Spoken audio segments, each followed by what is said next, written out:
Video pertama di channel saya ditonton oleh 9,8 juta orang. Itu karena saya pakai kesempatan sindiran, serangan dari almarhum Ustadz Yahya Waloni yang meninggal hari Jumat tanggal 6 bulan 6 hari. Minta maaf ya, Babi, saya kan belajar, bukan tidak belajar. Saya tahu apa itu anam-anam segala macam. Kalau yang asal-asal kasih sesuai kan kita tidak tergiring ke sana gitu. Hanya maksud saya, kalau Petrus khotbah gereja lahir, ya kan, 3.000 orang dari sindiran orang, maka sebenarnya orang-orang kayak Yahya Waloni ada guna juga. Sampai mati aja masih ada guna. Coba saudara cek channel per 1 minggu ini. Apologia belajar Kristen, jadikan kematian Yahya Waloni sebagai apa? Gerbang penginjilan.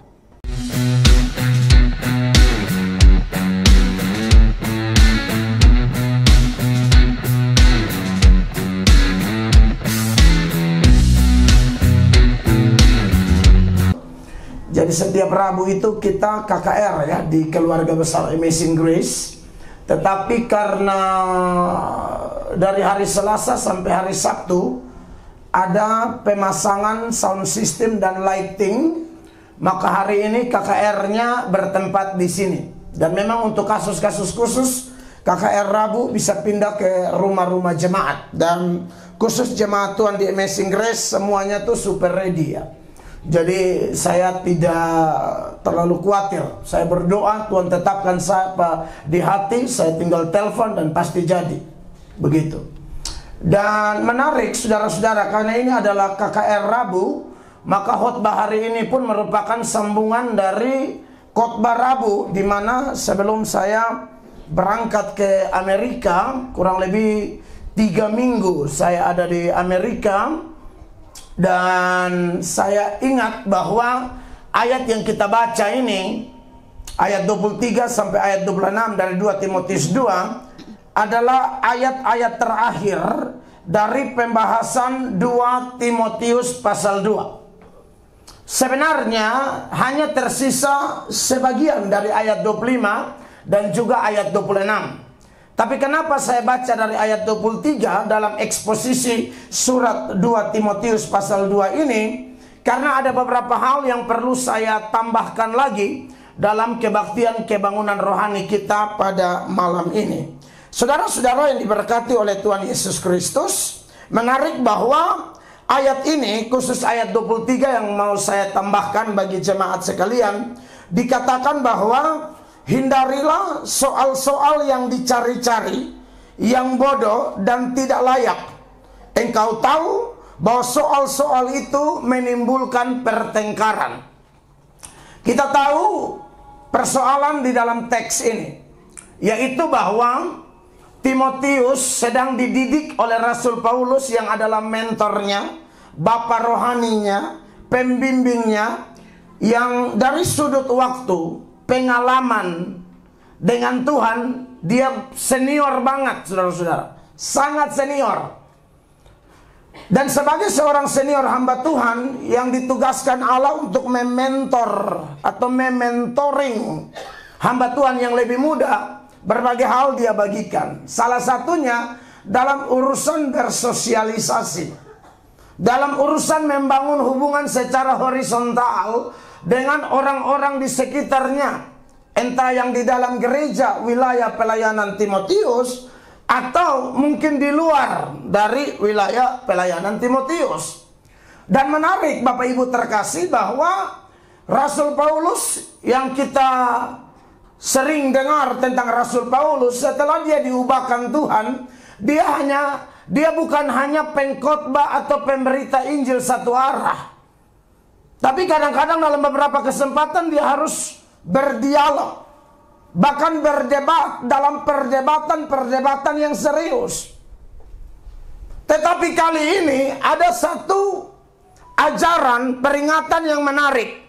Bukan karena seolah-olah Paulus sudah bilang begini, bukan karena saya sebagai senior atau pemimpin sering berkhotbah keras, baik keras dalam bicara maupun menulis, atau saya sering berdialog bahkan seringkali masuk dalam perdebatan-perdebatan yang menegangkan, itu bukan berarti seada-adanya kau anak didikku, lalu kemudian meniru tanpa mencari tahu mana yang perlu, mana yang tidak perlu, mana yang substansial dan mana yang tidak, mana yang primer dan mana yang sekunder yang tidak perlu dipersoalkan. Makanya di ayat 23 ini Rasul Paulus mau bilang sama Timotius, debat boleh-boleh saja, bersoal jawab boleh-boleh saja, tapi ingat, hal yang kau persoalkan itu, hal yang kau perdebatkan itu, hal yang dasariah atau bukan. Kalau tidak dasariah, tidak perlu. Apalagi hal-hal yang bodoh. Makanya kekasih-kekasih Allah, kalau kita pelajari beberapa bagian ya di dalam surat Timotius juga, misalnya dalam 1 Timotius 6 ayat 4, di sana Paulus mengingatkan Timotius tentang jangan berurusan dengan orang-orang jenis ini. Perhatikan ya. Ia adalah seorang yang berlagak tahu padahal tidak tahu apa-apa.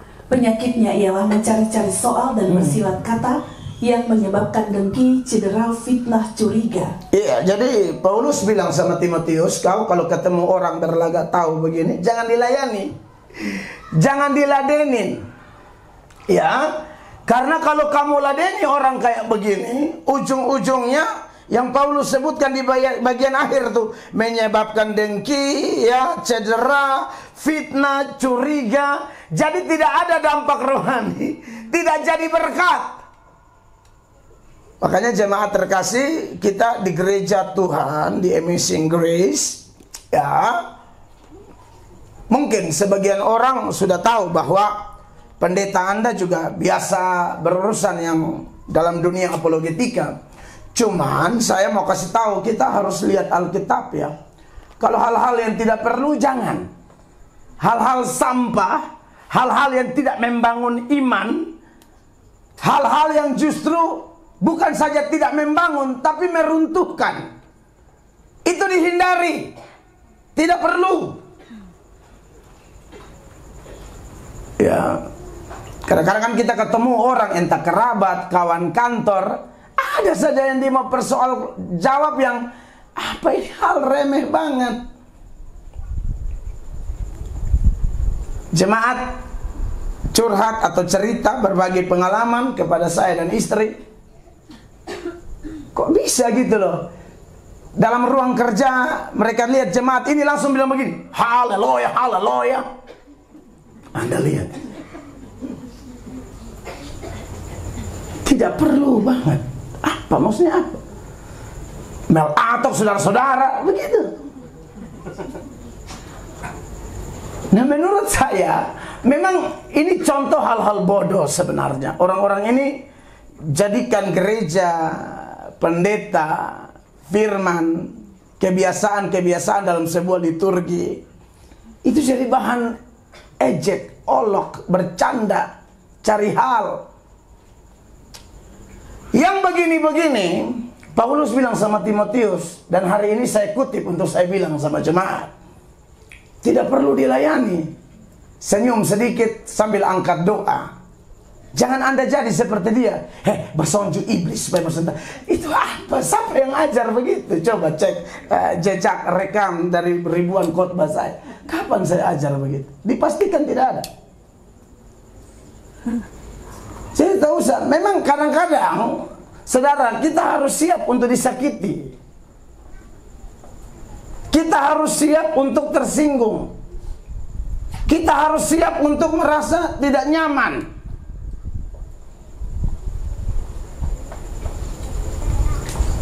Karena dari dulu sampai sekarang, mulai dari zaman Nuh, cuma Nuh dan keluarga sendirian. Mayoritas orang di zaman Nuh jahat semua. Dan kami kebetulan baru pulang dari Amerika, dan di Amerika itu ada satu teater rohani terbesar di Lancaster, Pennsylvania. Itu namanya Sight and Sound. Itu ada direncanakan dibikin di Bandung oleh salah satu pendeta, ketua sinode GBI, yang saya dengar itu biayanya 100 miliar. Ya, itu Orang menyampaikan firman dengan acting. Dan waktu mereka mainkan cerita Nuh, di situ kelihatan Nuh dan keluarga lagi kerja ini Bahtera. Itu orang datang olok, ejek keluarga. Orang gila. Masa bikin Bahtera di atas gunung, ejek olok. Dan saudara tahu, kurun waktu kena ejek dan kena olok itu bukan kurun waktu yang pendek. Nuh dipanggil untuk tugas itu usia berapa? 500 tahun. Itu Bahtera selesai berapa? 600 tahun. 100 tahun Nuh bekerja, dan selama dia bekerja mempersiapkan Bahtera yang pada waktu itu menjadi satu-satunya jalan keselamatan. Orang tidak bisa selamat kalau tidak lewat Bahtera itu. Orang tidak bisa selamat kalau tidak masuk lewat pintu Bahtera itu. Tidak bisa. Kerja keras dengan pengorbanan luar biasa. Dipanggil di usia 500 tahun. Bersyukur saudara belum ada yang 100 tahun di sini toh.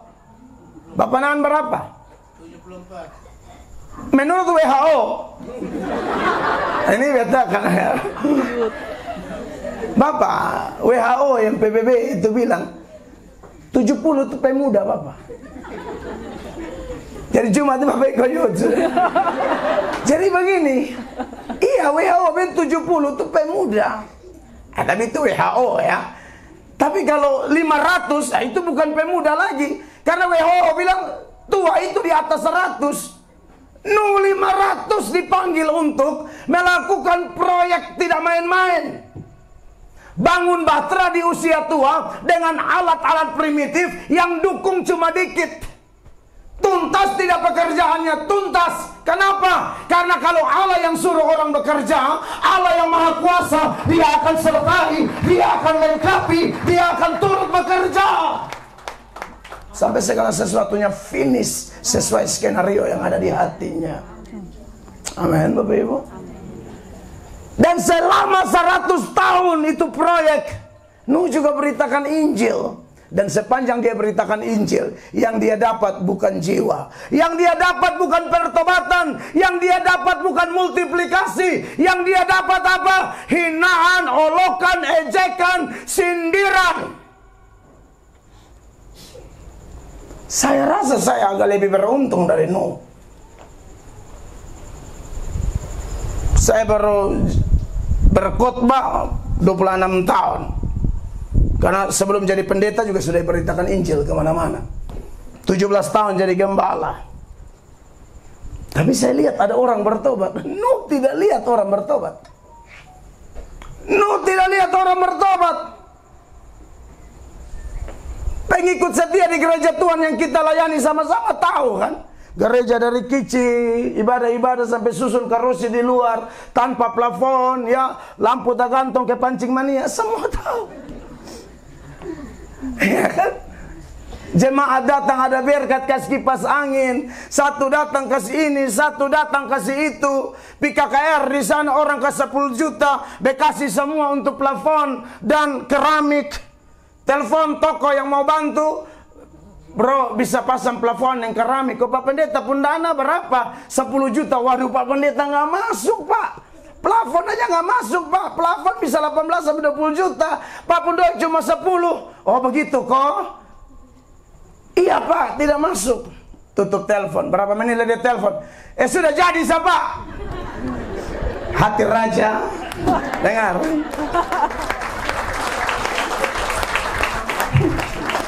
Hati raja seperti batang air di tangan Tuhan yang dia alirkan kemanapun dia inginkan. Apalagi cuma hati ence-ence. You know what I'm saying? Apalagi cuma hati aku.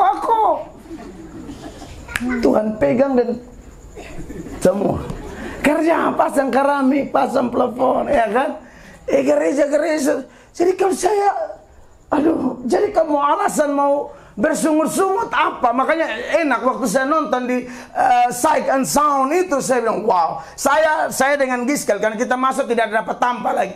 Mama dari upstairs tahu di ujung mana, saya dan Giskel. Jadi Giskel mungkin lihat, beta menangis sepanjang nonton itu. Menangis, karena kayak Tuhan bicara sama saya. Lu tidak menderita Nuh. Nuh mana-mana bisa jalan-jalan ke negara lain waktu itu. Beta menangis. Bule, Moli aku bisa kenal dia. Di muka saudara yang kenal beta sampai menangis bisa pusing. Apa dah cuma bule. Aduh.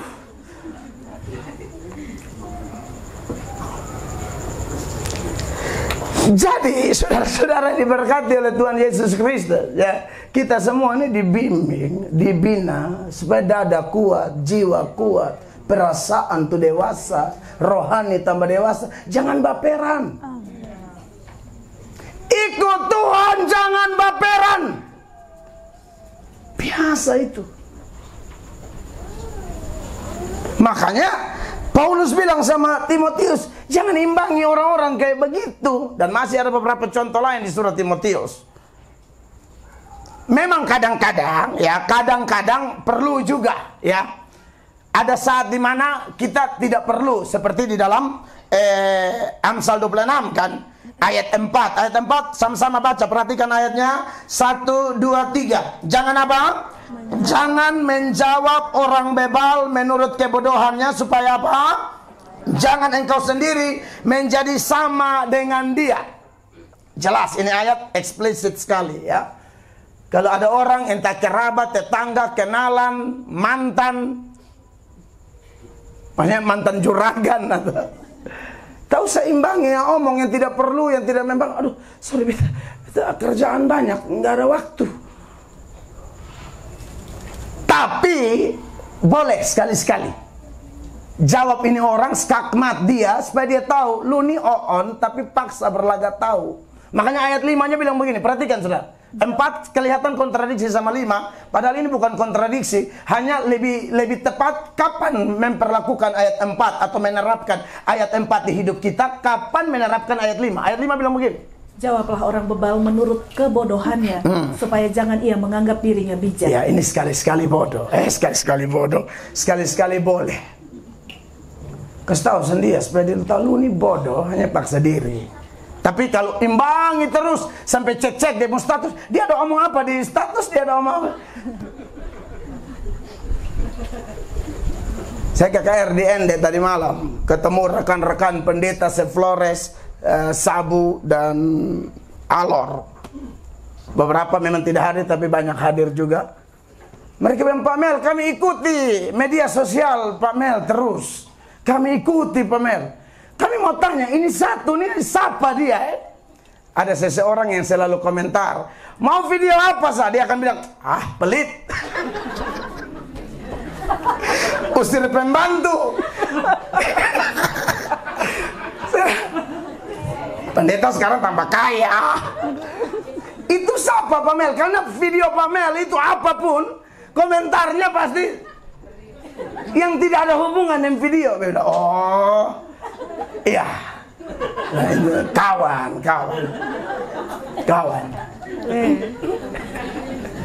Jadi masa saya harus duduk nonton komentar orang yang komentar di Facebook begitu banyak, orang yang komentar di TikTok saya begitu banyak, orang yang komentar di YouTube saya begitu banyak. Siapa yang tidak ada kerjaan aku lihat satu-satu? Aduh, kerjaan saya banyak, saya harus banyak belajar. Jadwal khotbah di tempat berbeda, khotbah beda-beda, harus banyak baca, banyak berdoa.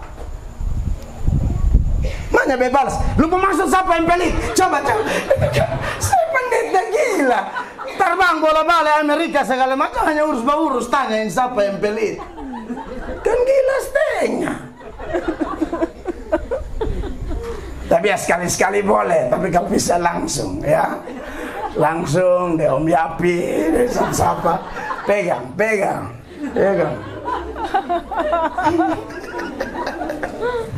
Oke, jadi saudara diberkati oleh Tuhan Yesus Kristus. Dari bagian ini saya perlu tambahkan itu supaya kita jangan sampai terjebak dalam hal-hal yang tidak membangun, ya. Termasuk buat semua ibu-ibu, kawan-kawan pelayan, ya. Saya tidak tahu ibu-ibu di Amazing Grace, tapi kalau ibu-ibu tanpa lain, katakanlah di Uganda. Serohani-rohaninya ibu-ibu, lama-lama duduk-duduk, pasti omong orang bernama. Dia mau rohani ke apa sah? Pokoknya, makanya Anda harus waspada ibu-ibu. Mungkin minggu pertama, minggu kedua masih omong firman, nanti masuk minggu ketiga tuh, bagi dia tuh itu seminggu-minggu sengsara. Stop. Berhenti. Lihat ibu-ibu lain yang si bang pagi kerja, belajar dari dongsa. Daripada omong yang perlu-perlu. Tak usah jaga mulut. Amin. Ini pas ingat aja kasih tahu. Jangan hal-hal bodoh merusak persaudaraan kita. Jangan hal-hal bodoh merusak pelayanan yang sudah kita bangun. Kita kena ejek sama-sama, kena olok sama-sama, kena cibir sama-sama. Harusnya kita solid. Jadi itu harus dijaga ya, Bapak Ibu, khususnya ibu-ibu. Ya, karena secara psikologi katanya ibu-ibu satu hari mesti kasih keluar sekian ribu kata. Ya kan? Jadi itu diwaspadai. Minta Roh Kudus jaga hati, jaga mulut, supaya bisa omong yang perlu-perlu saja. Nah, saudara-saudara yang diberkati oleh Tuhan Yesus Kristus, lalu di ayat berikut, ayat 24, dari nas yang kita soroti ini dikatakan, sedangkan seorang hamba Tuhan tidak boleh bertengkar. Paulus didik Timotius supaya Timotius didik jemaat. Jadi garis komandonya itu dari atas, dari Tuhan kepada pembimbing rohani, kepada yang dibimbing dan orang-orang yang dipercayakan untuk dibimbing lagi. Apalagi saudara dalam Tuhan, dihindari itu pertengkaran sampah, buang-buang energi, banyak hal-hal positif, hal-hal membangun, bahkan proyek-proyek kerajaan Allah yang harus kita kerjakan. Jangan buang energi untuk hal-hal yang tidak perlu. Dilarang keras. Hati-hati, setan itu penipu dan dia selalu mau adu domba. Tuhan mau kita unity, dalam unity ada bahagia, dalam unity ada damai sejahtera, bahkan dalam unity bisa ada mujizat. Setan tidak mau itu ada di hidup kita. Jadi harus waspada di situ, Bapak Ibu jemaat. Ya. Nah, menarik saudara-saudara, ini tidak boleh bertengkar, tetapi tambahan yang mau saya ambil dari ayat 24 hari ini, saudara, ini tidak boleh dimutlakan ya. Bahwa seolah-olah hamba Tuhan pokoknya seada-adanya tidak boleh bertengkar. Oh, itu tidak demikian. Saya sudah sampaikan ini sebelum saya berangkat itu, dan saya ingatkan kalau hal-hal yang dasaria, hal-hal yang doktrinal, hal-hal yang berurusan dengan tubuh Kristus, oh itu tidak bisa diam. Hari Minggu kemarin kita rayakan hari apa, Bapak Ibu? Pentakosta. Hari Pentakosta, hari pencurahan Roh Kudus sekaligus hari lahirnya gereja. Bapak Ibu tahu hari lahirnya gereja kronologinya bagaimana? Dalam Kisah 2 itu ayat 1 sampai ayat 13, ya, saya ingatkan, segarkan kembali ingatan kita. Ya. Di situ ada 3 perkara ajaib, ada mujizat. Ada perkara supranatural. Yang pertama, tiupan angin keras. Yang kedua, lidah-lidah api. Yang ketiga, bahasa lidah. 3 mujizat ini tidak bikin hadirnya gereja. 3 mujizat ini hanya menimbulkan 2 reaksi. Yang pertama, kebingungan. Yang kedua, sindiran. Di mana letak kebingungan? Di ayat 5 dan ayat 6 dari Kisah pasal 2 dikatakan demikian. Waktu itu di Yerusalem diam orang-orang Yahudi yang saleh dari segala bangsa di bawah kolong langit. Ketika turun bunyi itu, berkerumunlah orang banyak. Mereka bingung karena mereka garis bawahi, mereka bingung karena apa? Mereka masing-masing mendengar rasul-rasul itu berkata-kata dalam bahasa mereka sendiri. Iya, ini bukan bahasa roh tiru-tiru. Ini bahasa roh asli punya. Kalau sekarang saya yakin banyak bahasa roh tiru-tiru. Kalau yang ini asli, belasan bahasa. Kapadokia, Pontus, Partia, Elam, dan seterusnya. Tapi yang asli ini, yang benar ini, tidak melahirkan gereja, hanya bikin bingung. Loh, kok bisa begini? Kenapa ini? Kenapa ini? Dan seterusnya. Lalu ayat 13, reaksi kedua, sindiran. Ayat 13. Tetapi orang lain menyindir, mereka sedang mabuk oleh anggur manis. Iya, hanya dua reaksi ini yang ada ketika tiga perkara mujizat itu terjadi. Makanya kita di gereja dididik belajar untuk tidak maniak mujizat. Amin. Kita percaya mujizat masih ada, ya, tapi kita tidak dididik untuk maniak mujizat.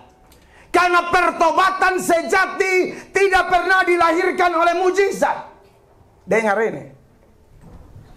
Tidak ada pertobatan sejati hanya dengan fokus cari mujizat. Tidak ada. Mujizat itu paling top hanya jadi jembatan buat kita untuk antar kita kepada hal yang akan membuat kita bertobat sungguh-sungguh. Tapi kalau berharap pada mujizat lalu menganggap, oh kalau saya sembuh dari sakit saya akan bertobat, oh kalau proyek saya goal saya akan bertobat, oh kalau doa saya dikabulkan karena ada pergumulan A, B, C, D, kalau pintu terbuka saya akan bertobat. Tidak. Saya sudah lihat di mata kepala, saya sudah doakan banyak orang. Yang dulu ekonomi morat mari didoakan ekonomi untung. Anda pikir dia tambah cinta Tuhan, tambah gatal. Saya sulayani orang yang saya tahu. Dan yang saya omong ini ternyata cek and recheck kitab suci sama. Bangsa apa di bawah kolong langit ini yang paling banyak lihat mujizat? Israel. Waktu Musa dipercayakan Allah menulahi Mesir dengan 10 tula itu mujizat semua. Tahu definisi mujizat atau Bapak Ibu? Sesuatu yang tidak alamiah, itu mujizat. Air lagi tawar-tawar, lagi apa namanya? Lagi bening-bening, tiba-tiba tak darah, itu mujizat. Tiba-tiba lalat, tiba-tiba nyamuk, tiba-tiba belalang, tiba-tiba hujan es, dan paling puncak kematian anak sulung. Saya ulang-ulang melayat. Saya pernah melayat di keluarga kami, dalam satu hari 2 orang mati. Tapi saya belum pernah dengar, ya, setelah peristiwa 10 tula, khusus tula ke-10, saya tidak pernah dengar di satu kota semua orang punya anak sulung mati. Itu kalau bukan keputusan yang pasti dari sang pemilik napas, tidak bisa. Anda bayangkan, satu Mesir dari Firaun punya anak sampai babu punya anak, bahkan binatang punya anak sulung mati dalam satu hari. Itu apa? Mujizat. Cukup sampai di situ? Tidak. Tuhan bela lagi lautan di mata kepala Israel. Tuhan bikin apa lagi? Tiang awan, tiang api, mana roti turun dari surga. Mau makan burung, Tuhan kirim burung ke tenda-tenda mereka. Kurang mujizat. Tidak ada bangsa di kolong langit ini yang melihat mujizat seperti Israel melihat mujizat. Sekarang kita tanya, yang lihat-lihat mujizat itu bertobat? Tidak, Tuhan kasih mati mereka semua di padang gurun. Yang masuk tanah Kanaan cuma generasi Yosua, generasi Musa yang lihat semua mujizat itu. Tuhan kasih mampu semua, kurang ajar. Jadi diberkatilah Anda, kita ajaran tidak main-main. Kita ajar nih kebenaran, cari mujizat. Saya percaya mujizat. Kita punya Tuhan adalah Tuhan yang independen. Tetapi saya mau kasih tahu, iman sejati tidak dibangun di atas mujizat. Di Masa dan di Meriba, Keluaran 17 ayat 7. Anda lihat ini orang-orang hanya masalah air. Tanya kehadiran Allah. Allah di mana? Kurang ajar manusia. Lu lihat laut Kolsum Tabalaha tuh. Coba Keluaran 17 ayat 7. Dinamailah tempat itu Masa dan Meriba. Gara-gara apa? Oleh karena orang Israel telah bertengkar, dan oleh karena mereka telah mencobai Tuhan dengan mengatakan, Adakah Tuhan di tengah-tengah kita atau tidak? Bayangkan, ini hanya masalah air. Jangan ada di antara kita yang sudah lihat keajaiban Allah banyak-banyak, tiba-tiba hanya masalah sedikit selalu tanya, Tuhan Allah di mana? Lu layak mati sebenarnya. Beten Tuhan Allah cek lu kasih mati. Lu Tuhan tolong lu berkali-kali, hanya masalah sedikit. Pelayanan Jusam, lu mesti mati orang begini. Kurang ajar kau. Kau lihat keajaiban Allah, kau lihat pertolongan Allah berkali-kali, pakai acara tanya Tuhan Allah di mana lagi. Jangan coba-coba dengan Tuhan. Amin, Bapak Ibu. Amin. Anggap ini sedikit kemarahan Tuhan yang Tuhan tuangkan melalui saya. Jangan. Kau dari nol, dari laleke, dari marayap. Masalah banyak, mau utang, mau sakit, mau dulu nganggur, segala macam. Allah berkati, Allah berkati. Lalu Allah proses sedikit mau protes, tutup itu mulut.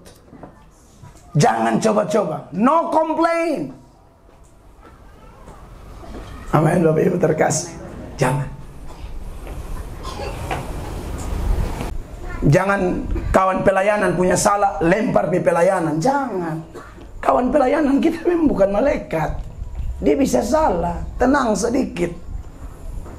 Tenang sedikit. Doakan dia. Sebut namanya dalam doa. Amin, Bapak Ibu terkasih. Amin. Ini sangat-sangat penting. Nah, jemaat yang diberkati oleh Tuhan Yesus. Jadi, kalau ada orang yang berharap, mujizat, hari ini saya harap ini poin saya cukup untuk menolong kita. Tapi kalau belum cukup saya tambah ya. Masih ingat gak cerita Lazarus dan orang kaya? Orang kaya di bumi kaya raya, tahu-tahu mati disiksa di api, alam maut, neraka. Lazarus miskin, melarat, sengsara, memakan sesusah. Mati di pangkuan Abraham adalah sorga, gambaran sorga. Ya tentu orang kaya masuk neraka bukan karena kaya. Lazarus masuk sorga bukan karena miskin. Ya, jadi tidak ada di Kristen anti kaya, itu tidak ada. Ya, kalau siapa yang Tuhan berkati dan dia diberkati ya terserah. Jangan juga setelah khotbah ini sudah pokoknya kita harus miskin semua. Sebab hanya orang miskin yang menginjak kaki di sorga. Miskin tapi kalau suka meloy orang mandi tetap neraka. Karena jarang orang kaya meloy orang mandi ya. Paling banyak miskin ya. Karena miskin tuh dia naik pohon tuh cepat. Tapi puji Tuhan sekarang kamar mandi semua pakai seng. Kalau dulu tuh berat. Miskin tapi pemalas gereja tetap neraka, ya kan? Miskin tapi tukang tipu tetap neraka. Miskin tapi masih paksa piara perempuan juga neraka. Saudara yang pikir yang tukang piara perempuan ini hanya orang kaya, sonde. Ada yang miskin yang mau kasih makan bini anak setengah mati, paksa piara yang lain. Manusia begini.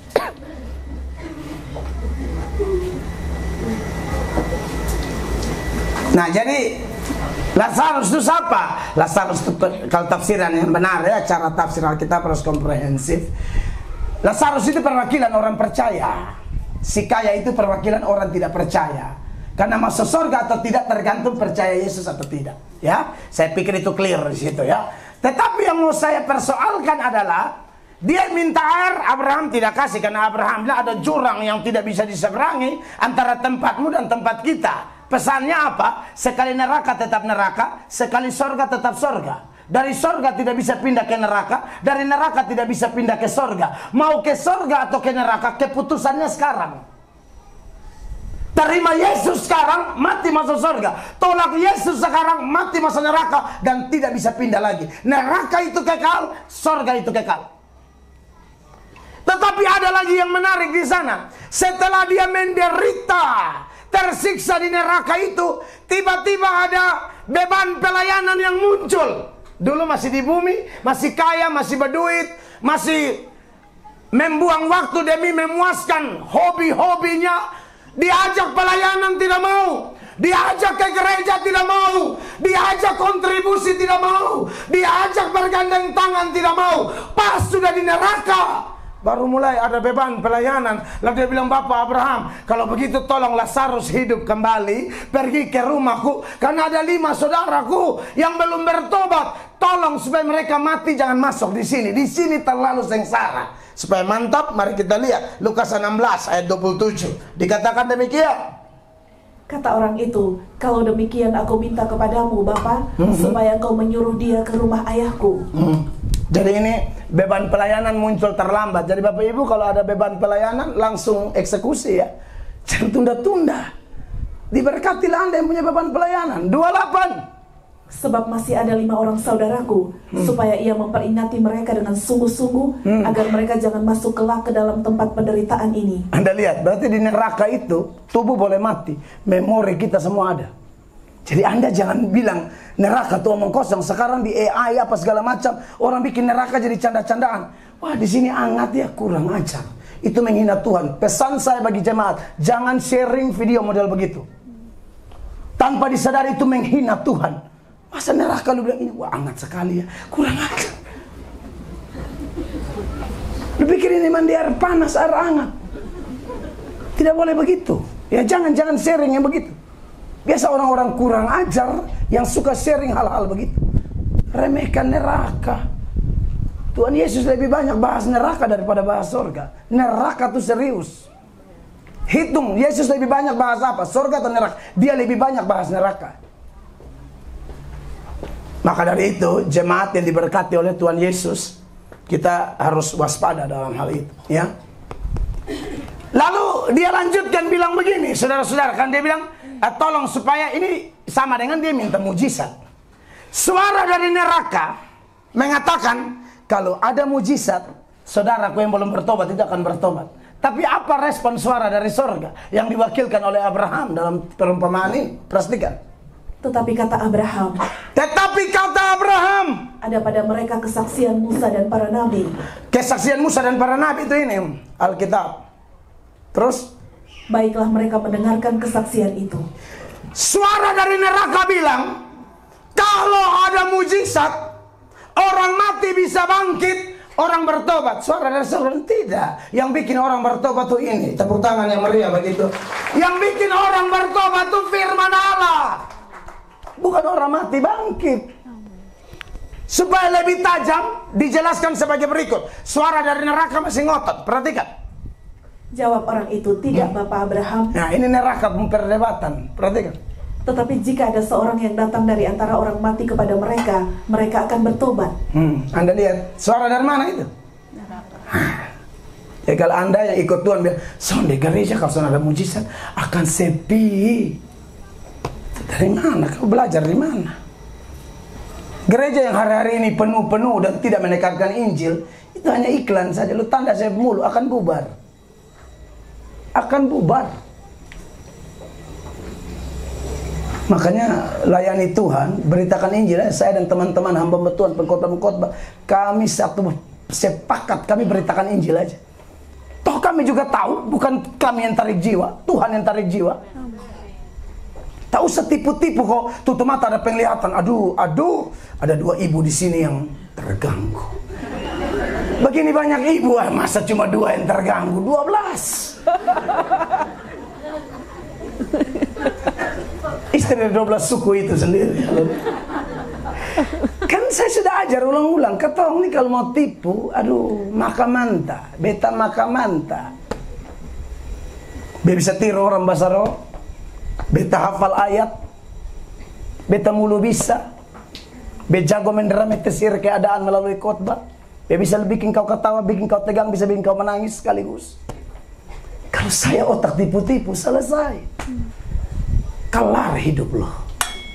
Tapi kita kan takut sama Tuhan. Suara dari neraka bilang, kalau ada orang mati bangkit dia akan bertobat. Suara dari surga bilang begini, perhatikan. Kata Abraham kepadanya, jika mereka tidak mendengarkan kesaksian Musa dan para nabi, jika mereka tolak ini firman, tidak peduli khotbah hamba Allah, tidak peduli dengan saat teduh, tidak baca Alkitab, orang mati bangkit pun mungkin dia kagum 1-2 bulan, berikut dia foya ulang. Mereka tidak juga akan mau diyakinkan, Tidak akan. sekalipun oleh seorang yang bangkit dari antara orang mati. Tidak akan bertobat. Anda sudah lihat superioritas Injil dan superioritas mujizat? Injil lebih superior. Amin. Makanya ketika orang-orang itu menyindir di hari Pentakosta, ini menjadi pemicu, ya. Tadi kita sedang bahas tentang bertengkar, hanya saya harus runut data pembanding ini, ya. Petrus langsung menjadikan momen sindiran mereka ditanggapi oleh Petrus dan kemudian menjadi khotbah panjang lebar yang melahirkan gereja. Kan mereka sindir di ayat 13 dari Kisah 2 itu toh. Perhatikan sekali lagi supaya diperjelas. Tetapi orang lain menyindir, mereka sedang mabuk oleh anggur manis. Tidak boleh bertengkar kalau hal bodoh. Tapi ini masalahnya Injil, tidak boleh tinggal diam. Petrus bangkit, dia counter dan menjadi satu khotbah panjang yang menuai 3.000 jiwa. Ayat 14, Petrus dan rasul-rasul bangkit dan juru bicaranya adalah Petrus. Dengan suara nyaring dia menyampaikan firman Allah. Perhatikan. Maka bangkitlah Petrus berdiri dengan ke-11 rasul itu. Yep. Dan dengan suara nyaring ia berkata kepada mereka, Hai kamu orang Yahudi dan kamu semua yang tinggal di Yerusalem, ketahuilah dan camkanlah perkataanku ini. Terus Orang-orang ini tidak mabuk seperti yang kamu sangka. Amen. Karena hari baru pukul 9. Iya. Lalu terus dia bilang apa? Ini ada di firman Allah. Jadi dia bukan kantor asal bunyi. Dia bilang ada datanya. Jadi apologet, Petrus ini salah satu apologet terkemuka. Paulus, Stefanus boleh muncul, Om Petrus muncul Daud. Siapa Petrus? Yang pernah gagal. Siapa Petrus? Yang pernah menyangkal. Bapak Ibu, jemaat, kawan-kawan pelayanan, jangan karena Anda pernah gagal lalu Anda pikir Tuhan tidak bisa pakai Anda lagi. Bangkit, Tuhan akan pakai kita semua demi kepentingan kerajaan Allah. Apologet pertama yang bersuara dan Tuhan pakai melahirkan gereja adalah mantan jatuh bangun. Tapi Allah pakai dia luar biasa. Asal mau bangkit. Amin, Bapak Ibu terkasih. Asal mau bangkit. Dan kita tahu khotbah ini, aduh dia khotbah panjang lebar dan terjadilah pertobatan luar biasa. Jadi saudara-saudara, kalau dikatakan tidak boleh bertengkar dalam 2 Timotius pasal 2 ayat 24 tadi, untuk perkara yang ini kita harus bersuara. Kita harus bersuara. Video pertama saya di channel saya ditonton oleh 9,8 juta orang. Itu karena saya pakai kesempatan sindiran, serangan dari almarhum Ustadz Yahya Waloni yang meninggal hari Jumat tanggal 6. Ada yang kasih, pokoknya ada 6 apa-apa le. Tanggal 6 bulan 6 satu le 6 apa le hari. Kadang-kadang ini Kristen aja. Kalau saya tidak terlalu tertarik. Saya tidak terlalu ada urusan dengan itu kan tafsirannya. Minta maaf ya, Bapak saya kan belajar, bukan tidak belajar. Saya tahu apa itu anam-anam segala macam. Kalau yang asal-asal kasih sesuai kan kita tidak tergiring ke sana gitu. Hanya maksud saya, kalau Petrus khotbah gereja lahir, ya kan? 3.000 orang dari sindiran orang, maka sebenarnya orang-orang kayak Yahya Waloni ada guna juga. Sampai mati aja masih ada guna. Coba saudara cek channel per 1 minggu ini. Apologet Kristen jadikan kematian Yahya Waloni sebagai apa? Gerbang penginjilan. Saya berharap ada lagi yang seperti Yahya Waloni yang muncul. Karena pasti kita ribut. Bukan ribut untuk bikin kacau, bukan bertengkar membabi buta. Konteks sekarang zaman media sosial memang tidak boleh tinggal diam. Saya khotbah di Ende tadi malam. Saya bilang tidak boleh saudara menghakimi apologet dan mengatakan pendeta ini tidak ada kerjaan. Kau yang tidak ada kerjaan, padahal kau punya handphone, kau punya paket data, kau bisa bikin TikTok dan Facebook, kau tidak pernah bikin itu, lalu kau menghakimi apologet. Jangan. Justru mereka ada banyak orang mendengar Injil. Oke lah, kalau satu dua ngaur ya itu kita, kalau belajar firman sungguh-sungguh kita bisa membedakan mana yang ngaur, mana yang benar. Tapi jangan bilang pendeta-pendeta itu nggak ada kerjaan. Jangan. Jadi aneh kalau pendeta dan saya tidak ada jadwal. Bikin jadwal sendiri tuh. Live dulu. Cuma 5 orang yang nonton. Setiap perkara kecil. Kan talenta itu kan ada. Setia dulu. Saya dorong teman-teman pendeta di sana bikin TikTok. Tak usah serang orang. Jelaskan ayat kok apa, doa puasa kok apa, beromong. Ada kuasa dalam kata-kata. Orang nonton, orang menangis. Orang dijamah, orang disembuhkan, orang bertobat. Kenapa tidak? Petrus sekali khotbah 3.000 orang bertobat. Gara-gara sindiran orang.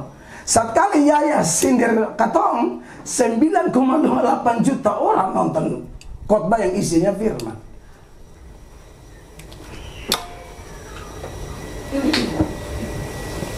Jadi maksud saya adalah tidak boleh bertengkar untuk hal-hal yang bodoh, tapi untuk hal kebenaran berdoa baik-baik. Saya tekankan ini, bukan emosi sesaat. Jangan begitu, doa dulu, minta Roh Kudus pimpin. Amin. Urapi kata-kata sehingga kita bisa menyeberangkan Injil dengan baik dan banyak orang diselamatkan. Sebab ayat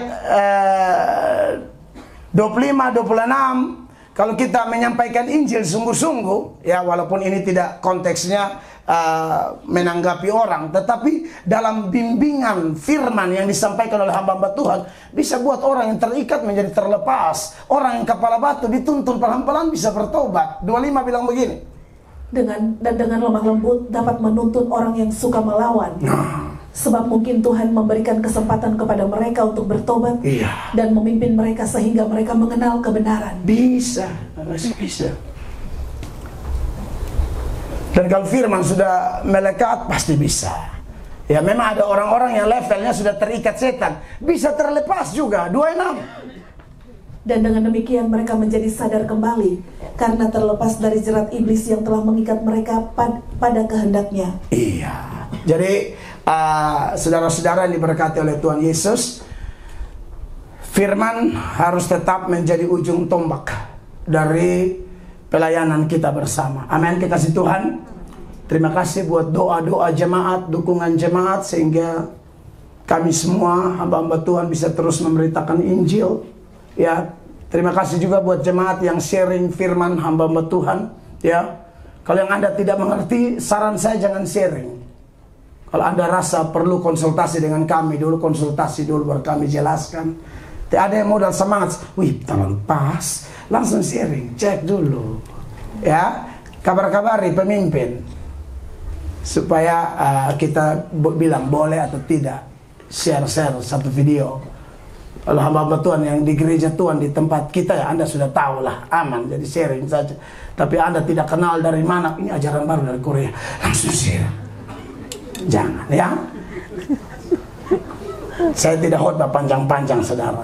Angin dingin kok. Memang musim. Bulan-bulan begini nih angin dari Australia datang. Sudah saya semua berhenti, karena kalau saya paksa bahas 25 dan 26 nanti terlalu panjang. Tapi intinya begini, ya. Di ayat 25 bilang begini, mungkin orang itu diberi kesempatan Tuhan untuk bertobat. Hanya mau kasih tahu ya, yang bikin orang bertobat itu Tuhan Allah. Tidak ada pendeta bisa bikin bertobat orang. Jadi kalau ada orang bisa bertobat, diberkatilah Anda. Kalau ada orang yang dengar ini khotbah tergerak, mungkin Tuhan sedang menarikmu untuk datang kepadanya. Jangan tunda-tunda, karena kita tidak tahu hari mati kapan. Bisa setelah pulang dari sini. Ini bukan sumpah. Bisa besok dan lain sebagainya. Siap-siap. Pastikan sebelum tutup usia sudah sungguh-sungguh minta ampun dosa, pemberesan dosa, serahkan diri kepada Tuhan. Tutup mata di sini, buka mata di sana. Beri tepuk tangan yang meriah bagi Tuhan. Saya selesai, Tuhan Yesus dimuliakan. Yang sambungannya minggu depan di gereja ya.